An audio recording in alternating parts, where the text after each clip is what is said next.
Good morning friends, कैसे हो? I hope कि आप सब बहुत अच्छे होंगे। और मैं आपके लिए लेकर आया हूँ महबूब क्लासेस पर एक और धमाकेदार वीडियो।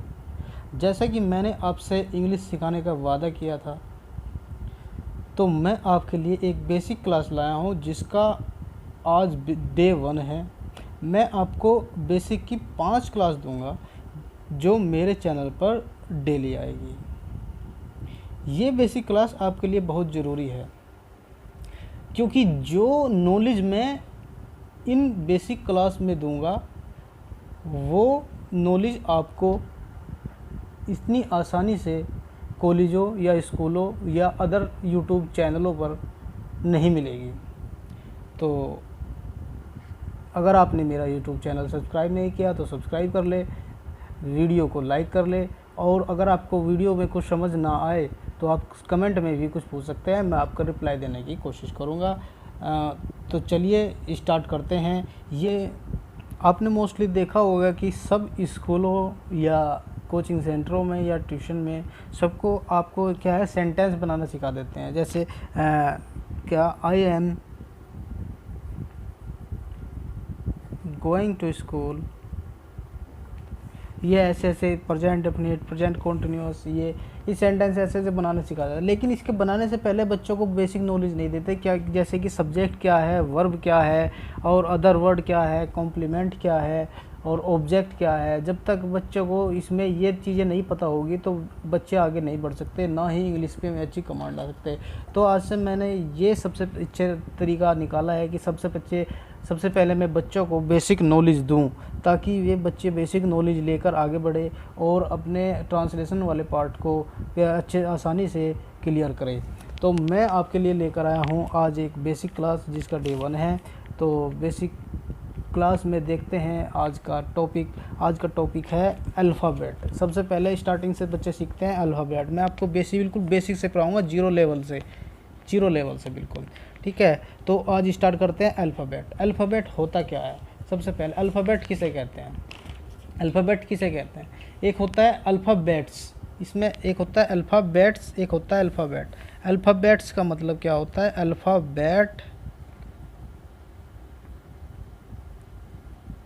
अल्फ़ाबेट्स का मतलब होता है, क्या होता है? भाषाएं। अल्फ़ाबेट्स को बोलते हैं भाषा। अगर एस लग गया तो भाषाएं बन जाएगा, कोई भी भाषा यानी लैंग्वेज, कोई भी लैंग्वेज बन जाएगी।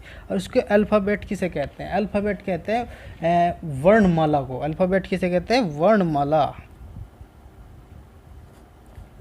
यानी वर्णों का समूह, यानी वर्णमाला। ए ग्रुप ऑफ लेटर, यानी इसकी डेफिनेशन हम इंग्लिश में कह सकते हैं a group of letter is called alphabet.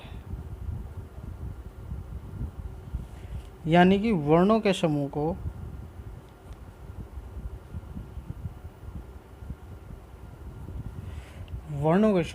वर्णमाला कहते हैं।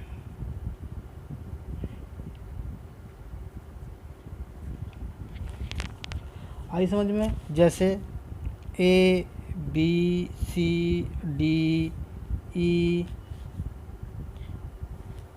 ओ यू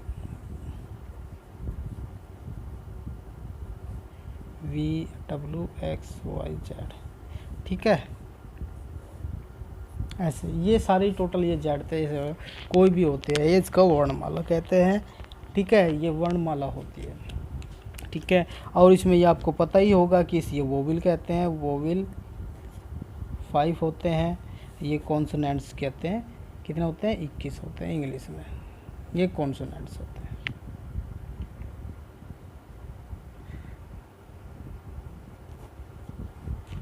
ठीक है, ये कॉन्सोनेंट्स होते हैं।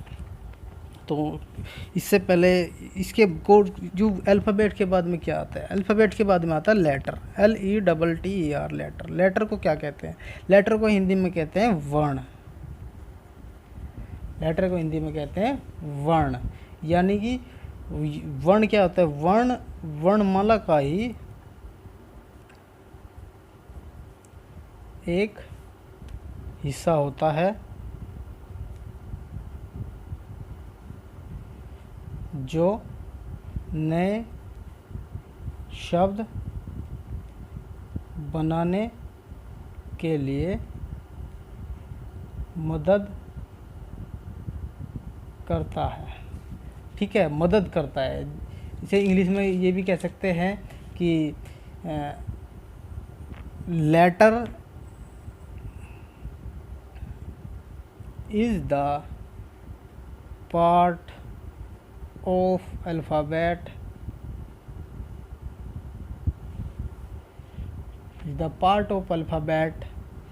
which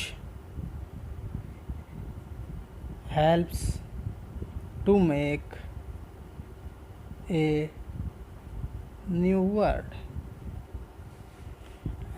ठीक है, एग्जाम्पल मैं दे देता हूँ। जैसे ये सबसे पहले मैंने आपको बताया ये क्या है, अल्फ़ाबेट। अगर इसको सारी को इन टोटल वर्ड टोटल जो होते हैं 26 के 26 इन टोटल को बोलेंगे अल्फ़ाबेट। अगर इनको अलग अलग कर दे हम, अलग अलग A B C D ये अलग अलग कर दे हम इनको, तो इनको क्या कह देंगे हम, सिंगल को क्या बोलेंगे, इनको बोलते हैं हम लेटर। जैसे A क्या हो गया, सिंगल लेटर हो गया, जो सिंगल की बात करें। जैसे ये हो गया B, ये भी क्या हो गया, ये भी लेटर हो गया। ऐसे C ये भी लेटर हो गया, D ये भी लेटर हो गया। ऐसे ही ये X Y Z ये सब लेटर हो गए। ठीक है, आई समझ में। ऐसे ही जैसे लेटर हिंदी में बात करें ए आ ई, ये अलग अलग क्या हो गया, ये हो गया क्या, लेटर। और जो बाकी ये सबको पूरे ग्रुप को मिला देने क्या बन जाएगी, वर्णमाला, यानी कि अल्फ़ाबेट। तो नेक्स्ट क्या आता है, नेक्स्ट है हमारा क्या, इसके बाद में क्या आ जाता है हमारा, इसके बाद में आ जाता है हमारा वर्ड। फिर आता है हमारा वर्ड। देखो वर्ड होता क्या है, वर्ड को हिंदी अर्थ है शब्द, वर्ड को हिंदी में कहते हैं शब्द। तो इसको क्या डेफिनेशन बना सकते हैं, a well arrange arranged group of letter या digit which makes a complete sense is called word। मतलब हिंदी में क्या कहते हैं, एक अच्छे से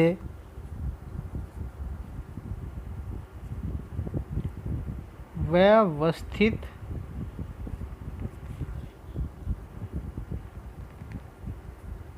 किया हुआ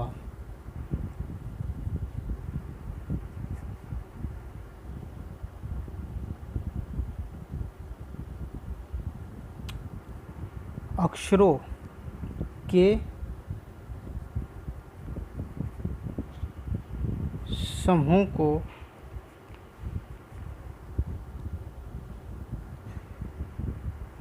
वर्ड कहते हैं। ठीक है, अच्छे से व्यवस्थित किए हुए को वर्ड कहते हैं। एग्जाम्पल जैसे GOOD गुड, ये क्या है, अच्छे से व्यवस्थित कर लिया। जैसे OOGD ये थोड़ा ही होता है कुछ, ये वर्ड थोड़ी है, तो इसलिए गलत है।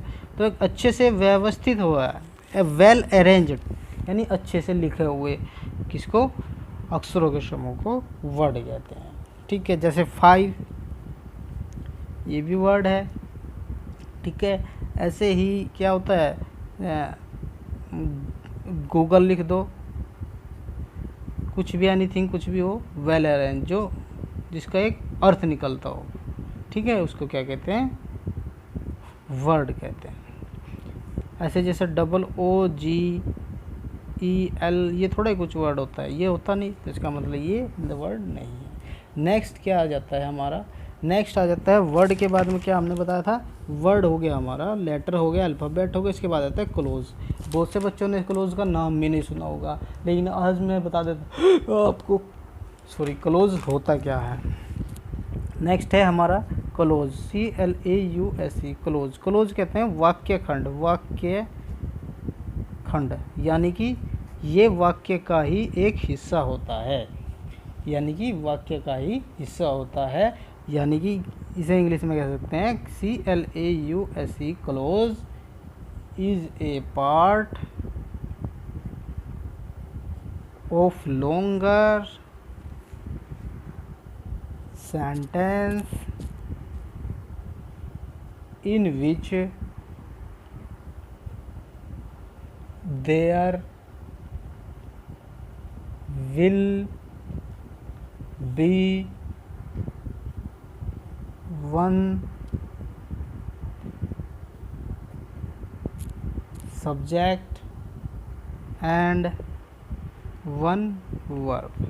यानी कि किसी भी सेंटेंस में अगर एक क्या हो, एक सब्जेक्ट हो और एक वर्ब हो, तो उसको क्या बोलते हैं हम, उसको बोलते हैं क्लोज यानी वाक्य खंड। एग्जाम्पल जैसे बोल देते हैं हम, राम गोज, राम जाता है, ये सब्जेक्ट हो गया, ये हो गया क्या, वर्ब हो गया, जाने का काम हो रहा है, ठीक है, एक वर्ब और एक ये है, तो इसमें क्या हो गया, इसे वाक्य खंड कह देते हैं हम, ठीक है, इसको वाक्य खंड कह देते हैं। जैसे रमेश ईट्स, रमेश खाता है, तो ये क्या हो गया, वाक्य खंड, एक वर्ब और एक सब्जेक्ट हो गया उसमें, ठीक है, ठीक है, ये हो गया हमारा, समझ आई। अब देखो टाइप्स ऑफ क्लोज, क्लोज भी तीन तरह के होते हैं, टाइप्स ऑफ क्लोज, ठीक है। अगर जिसमें एक वर्ब और एक क्या आ जाए, सब्जेक्ट आ जाए, तो उसको क्या बोलेंगे हम, क्या बोलेंगे, प्रिंसिपल क्लोज बोलते हैं, इसको बोलते हैं प्रिंसिपल क्लोज यानी मेन क्लोज, प्रिंसिपल क्लोज बोलते हैं इसको, principle clause PRINCIPLE, principle CLAUSE, principle clause, जिसमें one subject and one verb.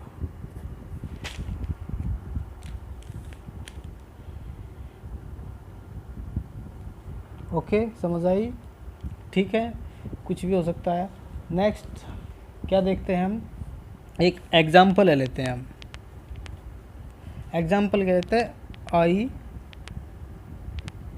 Went there and met her when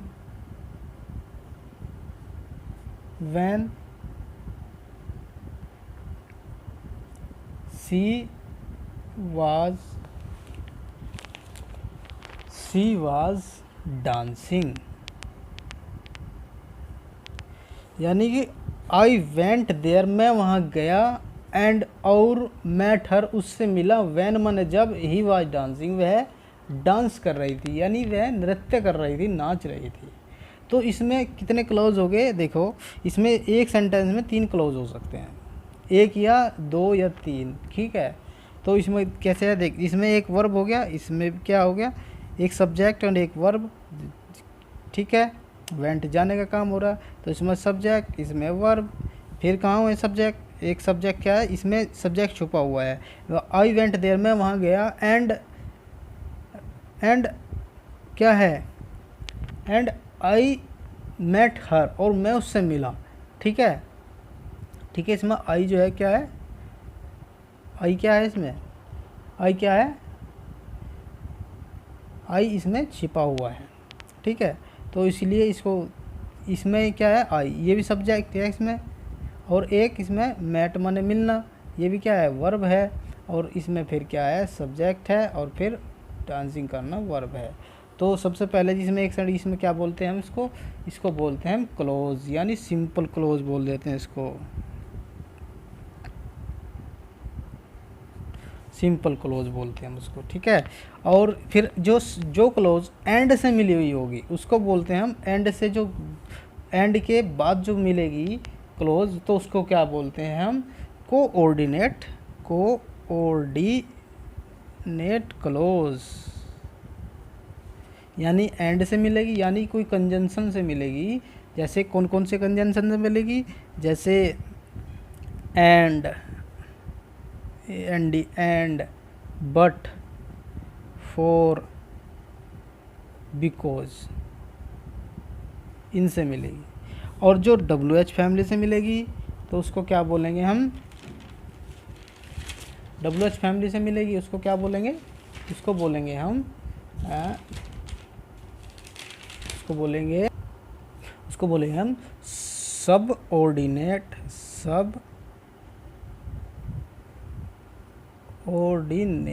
close, subordinate close.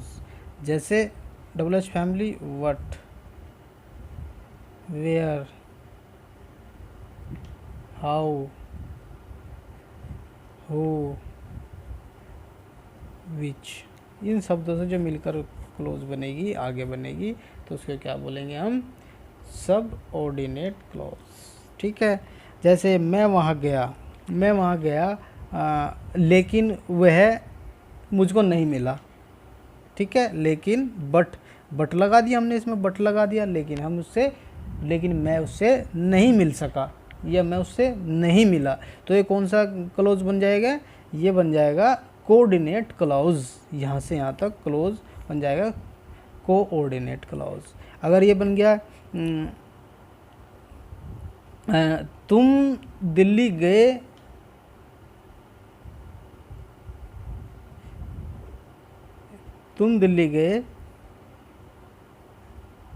क्योंकि तुम बहुत परेशान थे, तो फिर भी क्या बनेगा, क्योंकि बिकॉज आ जाएगा, बिकॉज कंजंक्शन जुड़ा हुआ है, तो उसका मतलब ये भी क्या हो जाएगा, ये भी हो जाएगा कोऑर्डिनेट क्लॉज।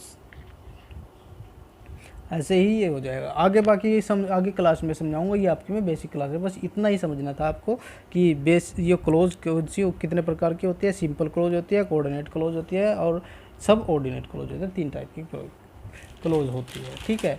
अब इसमें कुछ हम जो है ना क्या देखते हैं कि इसमें कुछ नोट्स है, यानी जो याद करने की जो चीज़ें हैं कुछ इसमें है। ठीक है। अभी हमने बताया एक सेंटेंस में एक से अधिक भी क्लोज हो सकते हैं, जैसे मैंने आपको बताया अभी, कैसे कि ये सिंपल क्लोज हो सकता है, कोऑर्डिनेट क्लोज हो सकता है, सब ऑर्डिनेट क्लोज हो सकता है। ठीक है, ये तीनों क्लोज हो सकते हैं। ठीक है, समझ आई। ठीक है। और नए आगे हम जो है ना आगे आज के टॉपिक यहीं तक ही समाप्त होता है। और कल आपको मैं बताऊंगा सेंटेंस के बारे में। मैं आपको क्या बताऊंगा, एक सेंटेंस को स्टार्ट करने पहले उसकी क्या चीज़ों की ज़रूरत पड़ती है हमें। सेंटेंस को स्टार्ट करने पहले से हमें सब्जेक्ट की ज़रूरत पड़ती है, और दूसरा जो होता है PREDICAT, प्रेडिकेट, जो विधेय होता है, विधेय। और प्रेडिकेट में क्या क्या होता है, एक होता है क्या होता है, वर्ब होता है और ऑब्जेक्ट होता है, और फिर क्या ज़रूरत पड़ती है, हम इसको कॉम्प्लीमेंट भी बोल सकते हैं, कॉम्प्लीमेंट भी कह सकते हैं हम इसको। ठीक है। इसे कहीं पे ऑब्जेक्ट होता है, कहीं पे कॉम्प्लीमेंट होता है, ये चीज़ें मैं आपको सब बताऊंगा। ठीक है। एक होता है एडजंक्ट होता है। एडजंक्ट का आपने नाम भी नहीं सुना होगा, ये भी मैं आपको बताऊंगा एडजंक्ट क्या होता है। उसके बाद हम क्लास लेंगे सेंटेंस की, सेंटेंस होता क्या है। ठीक है, इसके कितने प्रकार होते हैं, ये कैसे स्टार्ट होता है, इसी में क्या क्या चीज़ों की ज़रूरत पड़ती है। फिर चलो ठीक है। तो अगर आपने मेरे चैनल को लाइक नहीं किया तो लाइक करें, शेयर करें, सब्सक्राइब करें, और आने वाली वीडियो को टाइम से देखते रहे। मैं आपकी वीडियो टाइम टू टाइम लाता रहूँगा। और thank you so much, have a good day.